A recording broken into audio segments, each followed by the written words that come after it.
Hey guys, it's Thursday and it's reading class. Well, I've got all of you together in a class that we all are going to listen to the same video. I just want to remind you, don't forget about your art that's due tomorrow on Friday, okay? If you haven't started that at all today, definitely get started on that. If you have started, don't forget to put the finishing touches on that. I know Mrs. Geishan's going to want those projects tomorrow. Probably by the end of the day tomorrow, I'm guessing, is when she likes them, would like them. So don't forget to work on that too, okay?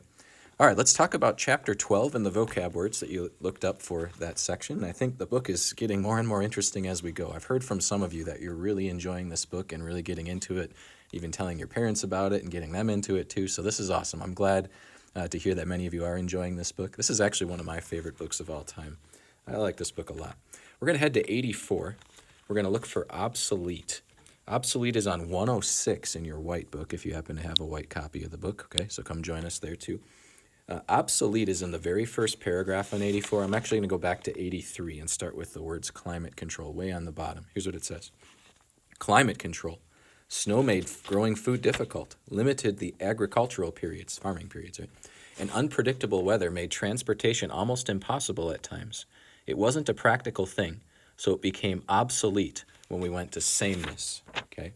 And so the weather became obsolete, like snow and winter, right? Because you can't grow food in snow and winter. So somehow this community is controlling the weather, right? Whether they live in a big dome is what I would guess or what I kind of picture. The book doesn't really explain exactly how they control the weather and how they don't actually see the real sun. The best thing I can come up with is they must be living in this massive dome-like structure or something, or maybe you've got a better idea than that, but it doesn't really explain that. And it doesn't have to. We can just use our imagination, right? But weather is obsolete, it said. Obsolete literally means out of date. Outdated is maybe a word you've used before. Maybe for food too, like that milk is outdated. You don't drink it. It's not used anymore. You know, the original Nintendo that came out when I was a really young kid, younger than you guys, that's obsolete. I can't even hook it up to my current TV. It's got these special connections that TVs don't even use anymore. It's completely obsolete. It's outdated. You can't even use it anymore. That's what obsolete means. So weather was outdated. They didn't even want it anymore. It's not useful. So somehow they got rid of it. How exactly they did that, I don't know. The book lets you use your imagination for that. Unwieldy is literally right below obsolete. So join me there. It says, in hills too, he added, they made conveyance, means like trucking around, goods unwieldy. Trucks and buses slowed them down. So you're saying hills made moving things around unwieldy. Unwieldy literally just means difficult or awkward, hard to carry, would all be good synonyms for that. So unwieldy just means it's hard. Like if I'm carrying a 300-pound box, not only would I maybe not even be able to lift that up, let's just pretend I'm super buff, it's going to be hard for me to walk around with this heavy thing in my arms. It'll be unwieldy. It'll be awkward. It's going to be hard. Or if I try to walk around a superstore with like Walmart with a pool noodle, those long things that you can float on, that would be kind of awkward. It'd be unwieldy because if I would turn around, I might whack someone in the face or something, right? Unwieldy. So hills were unwieldy. They were difficult or awkward, so they just got rid of them. 93, fleeting. And if you're in the white book, let's see, that's 118. So 93, looking for the word fleeting. If you've got the black book, it's in the last paragraph on that page. White book, you're kind of on your own here because I only have my black book open in front of me. Fleeting, it says this, dumbfounded, he stared at it. So he's looking at the sled beneath him at this time, right? Because he went back into that memory again. This time it was not a fleeting impression. This time the sled had, and continued to have as he blinked and stared at it again, that same mysterious quality that the apple had so briefly, and Fiona's hair. So when he'd sometimes look at an apple or Fiona's hair, it would change for a second, right? In other words, he was starting to learn how to see colors again, right? And it would just flash a little bit. It was fleeting. Whereas this time it was not fleeting. He looked at the sled and it was just red constantly. It wasn't fleeting at all. It stayed there. So maybe that helps you with fleeting. Fleeting means it goes away quickly. Okay, it goes away quickly. It doesn't last. So it was not fleeting this time. He was able to just see red the whole time, okay, because he's learning how to see colors. Things that are fleeting, God says, are the stuff of this life, right? People who try to put their happiness in money or stuff find out that it's fleeting. The happiness that comes from those things goes away quickly. It doesn't last. And then you need more and more and more. faith in Jesus and happiness found in Jesus isn't fleeting. It doesn't go away, right? So that's a religious way to use that word too that we've used from time to time. All right, let's talk about the what's going on in the chapter here. What had Jonas dreamt about? What was something that he could not quite understand about his dream? So he had a dream about this sledding, right? He didn't want to tell his family about it because he knew they wouldn't really understand. But what he couldn't understand is when he got to the bottom of the hill in the dream, he felt like there was something else beyond that spot where he stopped, something good that he really should have gotten up and gone and explored, right? And it kind of bothered him that he didn't do that, and he was wondering why he felt like there was more to explore at the end of that hill, right? Number two, what were two reasons why Jonas didn't join the conversation with all of his friends about their first day of training? Well, number one, he wasn't supposed to, right? He was supposed to not share some of the things that he was learning and doing, right? And then number two, they wouldn't have understood it anyways, right? They don't know what a sled is or snow, just like he didn't used to know what those things were. So they just look at him like, huh, what are you talking about? So he unfortunately wasn't able to really join in on those conversations, right? What were two things that Jonas could see a quick change in? What was Jonas learning to see according to the giver? So, think of the apple, Fiona's hair, the sled, right? The books on the shelf were all things that he was starting to see red in because he was learning how to see colors according to the giver. Number four, why did the giver have Jonas revisit the sled memory? He was seeing if Jonas really was seeing red, right?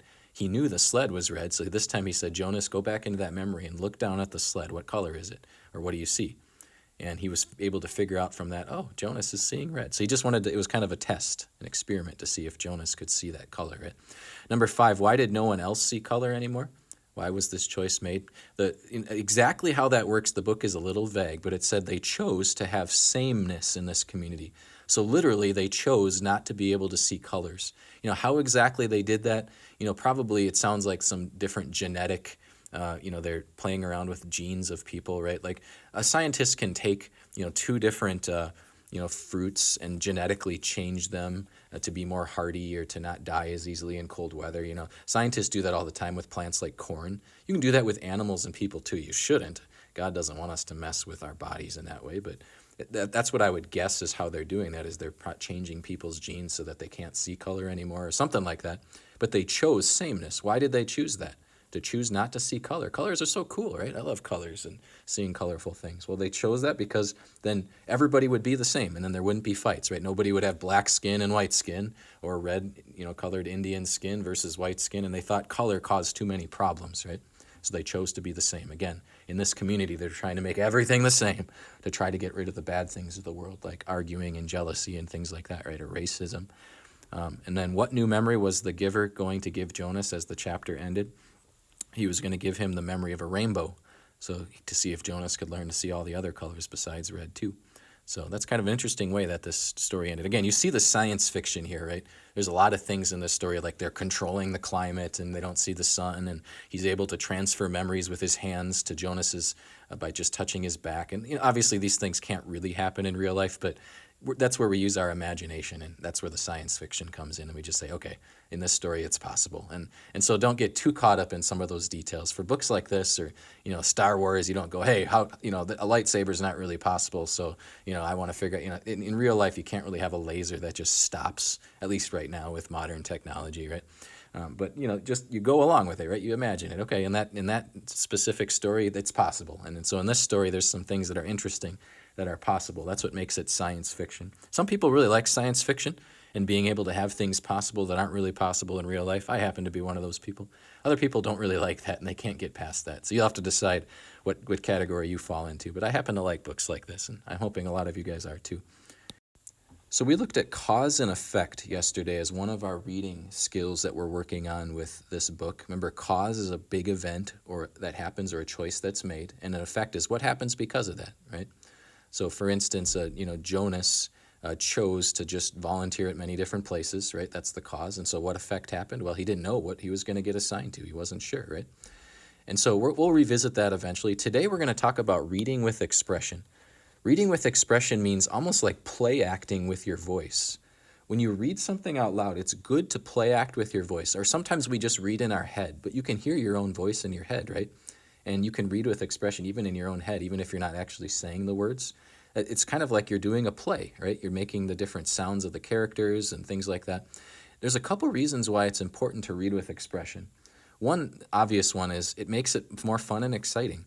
When you're hearing a story and you can hear the difference in characters' voices, and when someone sighs in the book, you go, ah, and you sigh out loud too. That just adds a lot of excitement to the story. It makes it more real. It makes it more fun, not only to read for yourself, but to listen to other people when they read with expression. Hopefully you've noticed that when I read with you guys, I try to put some expression in there.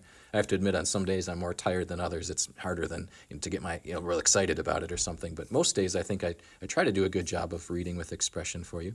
There's another reason, though, to read with expression besides making it fun. It makes it easier to understand the story.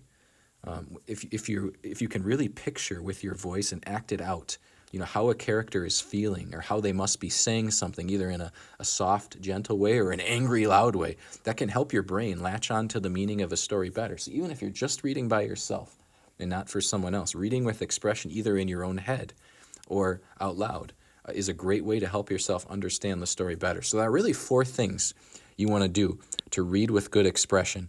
And at some point this year, either if we're back at school or if not, via a recording, either a video or an audio recording that I'm going to have you do for me, I'm going to have you read a little bit of a story with expression. So I want you to think about these things. That's eventually coming up. This is why I'm teaching you that, okay? Good readers who read with expression change their pitch. They make their voice go up or down. Maybe if it's a girl, they have a higher voice. And if it's a man, they make their voice deeper, right? If it's a question, when you ask a question, doesn't your voice go up a little bit? What color is that, right? Notice my voice went up at the beginning. Or what is that? Notice when you ask questions, your voice goes up, okay? Almost like this. What is that, right?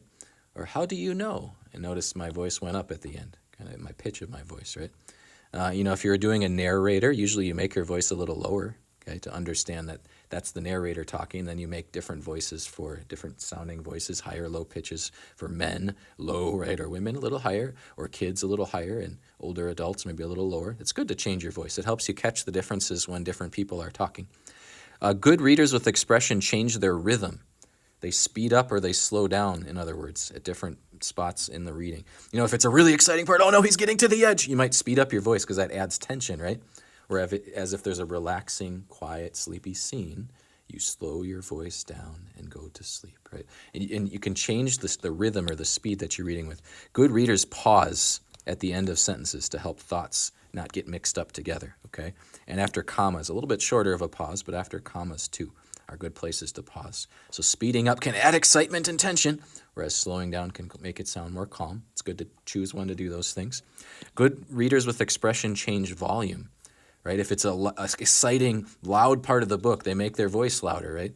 Okay, if it's a less exciting, more gentle, quieter, sleepy part of the book, they make their voice softer. If a character's whispering, that's happened in our book, The Giver, a few times, they make their voice like this, right?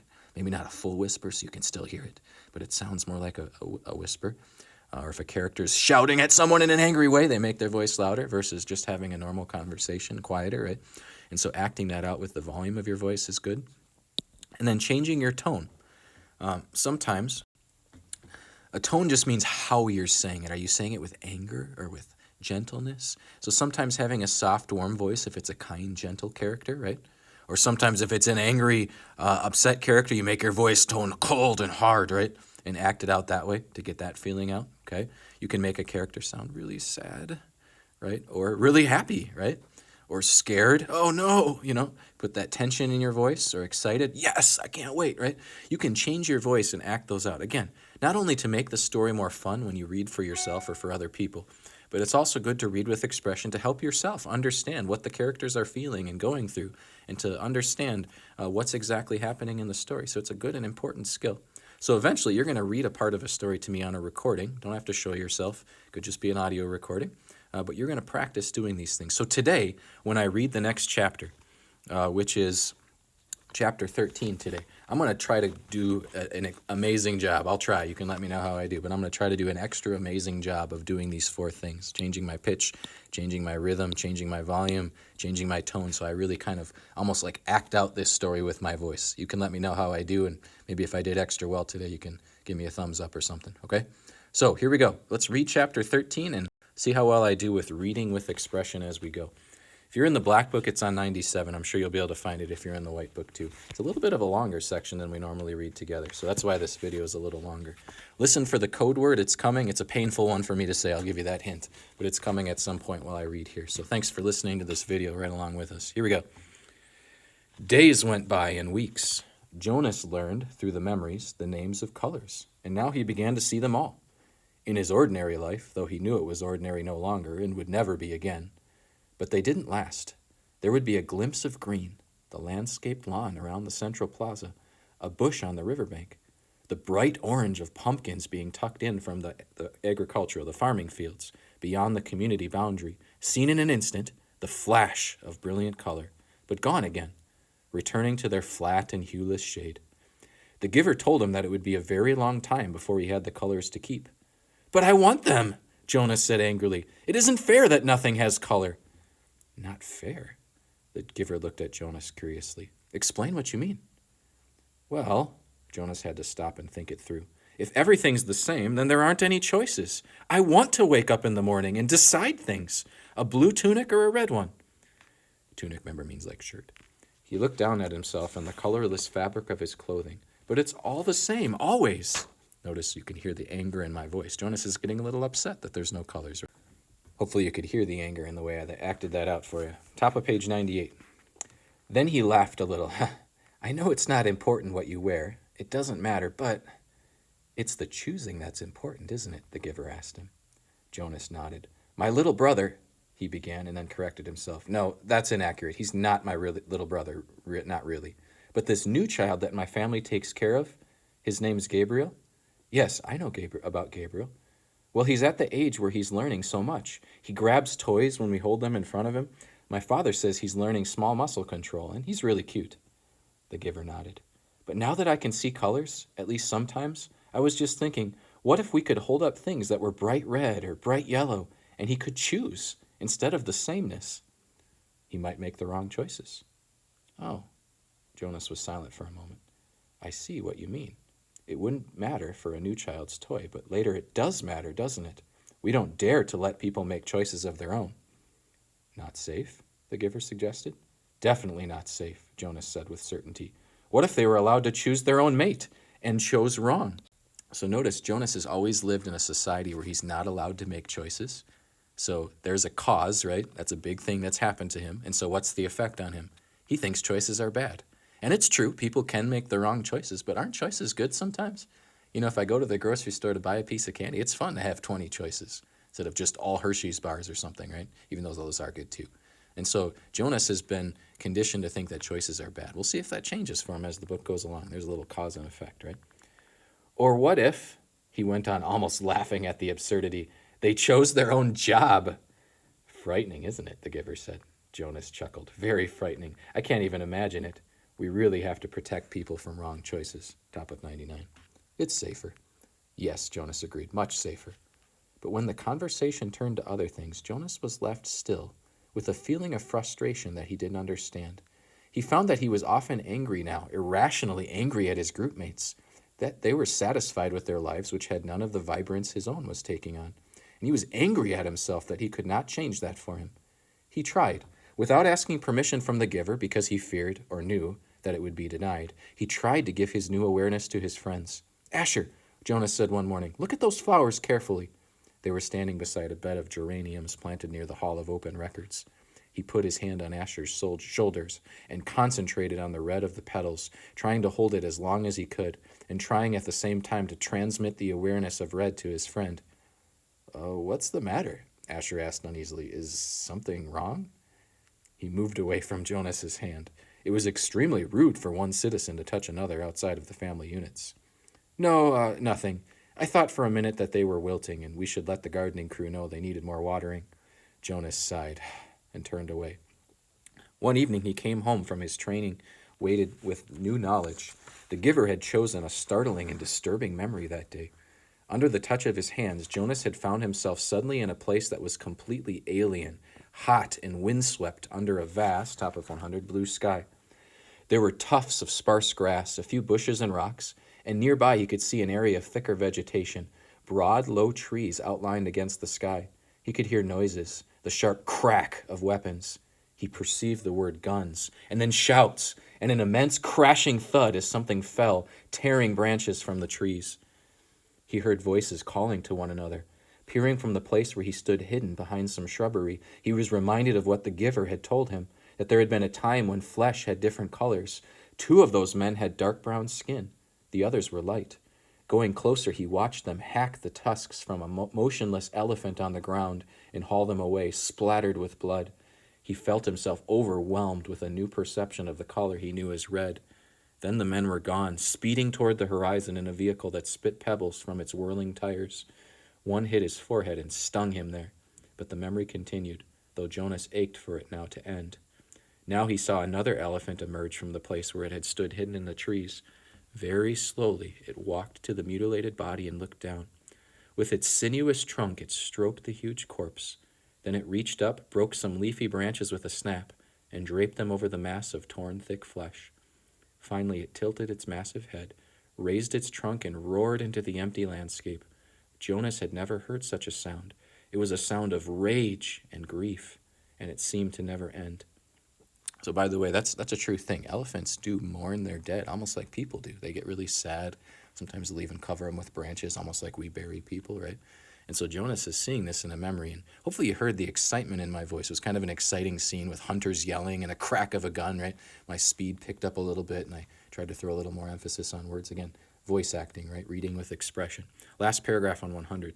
He could still hear it when he opened his eyes and lay anguished on the bed where he received the memories. It continued, 101, to roar into his consciousness as he pedaled slowly home. Lily, he asked that evening when his sister took her comfort object, the stuffed elephant, from the shelf, did you know that once there were really elephants? Live ones?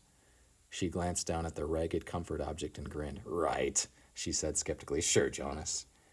Jonas went and sat beside them while his father untied Lily's hair ribbons and combed her hair.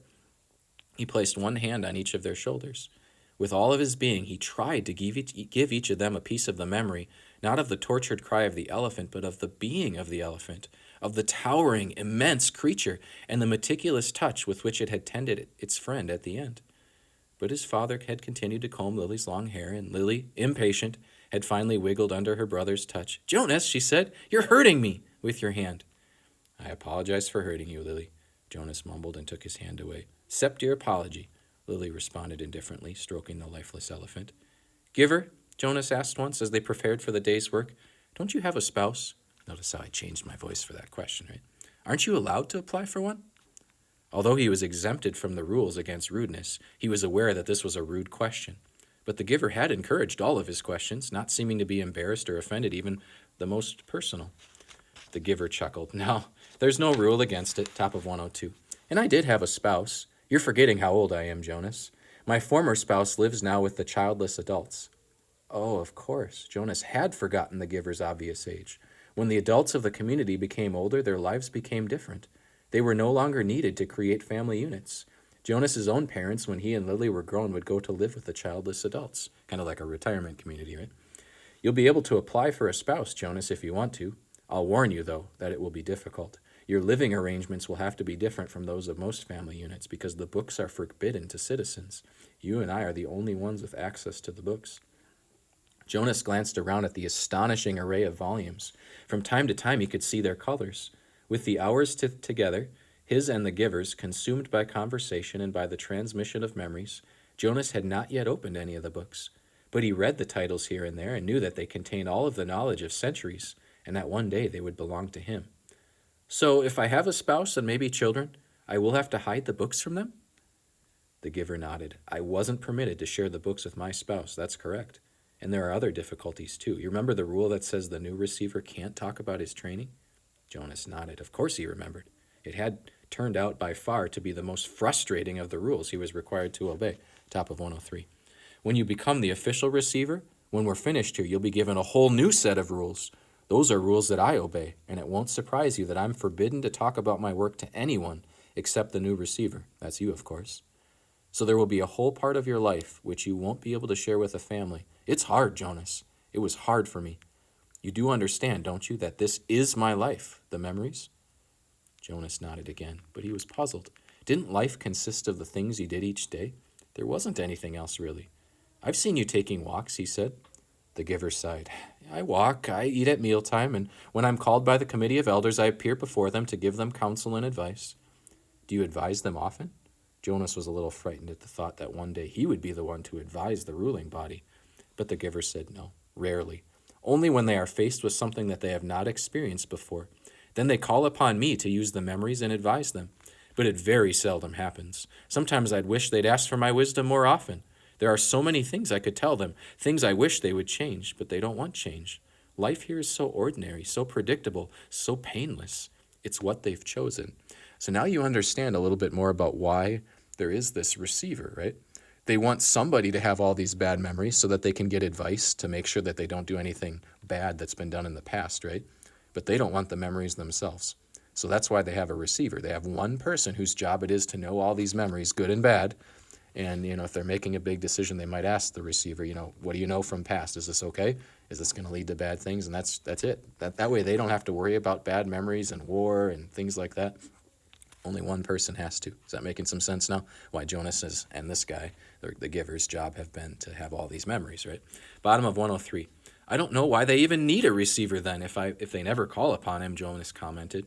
Oh, they need me and you, the giver said, but didn't explain. They were reminded of that 10 years ago. Top of page 104. What happened 10 years ago, Jonas asked. Oh, I know. You tried to train a successor and it failed. Why? Why did that remind them? The giver smiled grimly. When the new receiver failed, the memories that she received were released. They didn't come back to me. They went... He paused and seemed to be struggling with the concept. I don't know exactly. They went to a place where memories once existed before receivers were created, someplace out there. He gestures vaguely with his arm. And then the people had access to them. Apparently that's the way it was once. Everybody had access to memories. It was chaos, he said. They really suffered for a while. Finally it subsided as the memories were assimilated, but certainly it made them aware how they need a receiver to contain all that pain and knowledge. But you have to suffer like that all the time, Jonas pointed out. The giver nodded. And you will. It's my life. It will be yours. Jonas thought about it, about what it would be like for him. Along with walking and eating and, he looked around the walls of books, reading? That's it? The giver shook his head. Those are simply the things that I do. My life is here. In this room? The giver shook his head. He put his hands down on his face, hands to his own face, to his chest. No, here, he's pointing to himself, right? In my being, where the memories are. My instructors in science and technology have taught us how the brain works, Jonas told him eagerly. It's full of electrical impulses. It's like a computer. If you stimulate one part of the brain with an electrode, He stopped talking. He could see an odd look on the giver's face. They know nothing, the giver said bitterly. Jonas was shocked. Since the first day in the annex room they had together, disregarded the rules about rudeness, and Jonas felt comfortable with that now. But this was different and far beyond rude. This was a terrible accusation. What if someone had heard? He glanced quickly at the wall speaker, terrified that the committee might be listening as they could at any time. But as always during their sessions together, the switch had been turned to off. Nothing? Jonas whispered nervously. But my instructors. The giver flicked his hand as if brushing something aside. Oh, your instructors are well trained. They know their scientific facts. Everyone is well trained for his job. It's just that without the memories, it's all meaningless. They gave that burden to me and to the previous receiver and the one before him. Does that make sense? So even the teachers in this community, because they don't know all of history and things, really don't know what they're talking about, right? Don't have a lot of knowledge to share. So the giver's pointing that out, right? And back and back and back, Jonas said, knowing the phrase that always came. The giver smiled, though his smile was oddly harsh. That's right. And next it will be you. A great honor. Yes, sir. They told me that at the ceremony. The very highest honor. Some afternoons the giver sent him away without training. Jonas knew on days when he arrived to find the giver hunched over, rocking his body slightly back and forth, his face pale, that he would be sent away. Go, the giver would tell him tensely. I'm in pain today. Come back tomorrow. Notice the giver showing signs of depression, right? Some days Jonas would come and he'd just be curled up in a ball and couldn't even really talk and would just get Jonas away. You can definitely see that. On those days, worried and disappointed, Jonas would walk alone beside the river. The paths were empty of people except for the few delivery crews and landscape workers here and there. Small children were all at the child care center after school, and the older ones busy with volunteer hours or training. By himself, he tested his own developing memory. He watched the landscape for glimpses of the green that he knew was embedded in the shrubbery. When it came flickering into his consciousness, he focused upon it, keeping it there, darkening it, holding it in his vision as long as possible until his head hurt, and he let it fade away. He stared at the flat, colorless sky, bringing blue from it, and remembered sunshine, until finally, for an instant, he could feel warmth. He stood at the foot of the bridge that spanned the river. the bridge that citizens were allowed to cross only on official business. Jonas had crossed it on his school trips, visiting the outlying communities, and he knew that the land beyond the bridge was much the same, flat and well ordered with fields for agriculture. The other communities he had seen on visits were essentially the same as his own. The only differences were slightly altered styles of dwellings, slightly different schedules in the schools. He wondered what lay in the far distance where he had never gone. The land didn't end beyond those nearby communities. Were the hills elsewhere? Were there vast 107 wind-torn areas like the place he had seen in memory, the place where the elephant died? Giver, he asked one afternoon following a day when he had been sent away, what causes you pain? When the giver was silent, Jonas continued, the chief elder told me at the beginning that the receiving of memory causes terrible pain, and you described for me that the failure of the last new receiver released painful memories to the community. But I haven't suffered, Giver, not really. Jonas smiled. Oh, I remember the sunburn you gave me on that very first day, but that wasn't so terrible. What is it that makes you suffer so much? If you give some of it to me, maybe your pain would be less. The giver nodded. Lie down, he said. It's time, I suppose. I can't shield you forever. You'll have to take it all on eventually. Let me think, he went on, when Jonas was on the bed waiting, a little fearful. All right, the giver said after a moment. I've decided. We'll start with something familiar. Let's go once again to the hill and a sled. He placed his hand on Jonas's back. That's kind of a cliffhanger there, so I think you'll enjoy reading what memory it is exactly that the giver gives to Jonas this time in chapter 14. That was a longer chapter. Thanks for sticking with the video, guys. The clue word, code word that I didn't give you during the chapter, I apologize. I got too into reading with expression, is a painful one for me. It's Vikings. Thanks to whoever suggested that. I didn't want to use it, but okay, I'll use it. So our code word today is Vikings. Have a good rest of your day, guys. Enjoy chapter 14.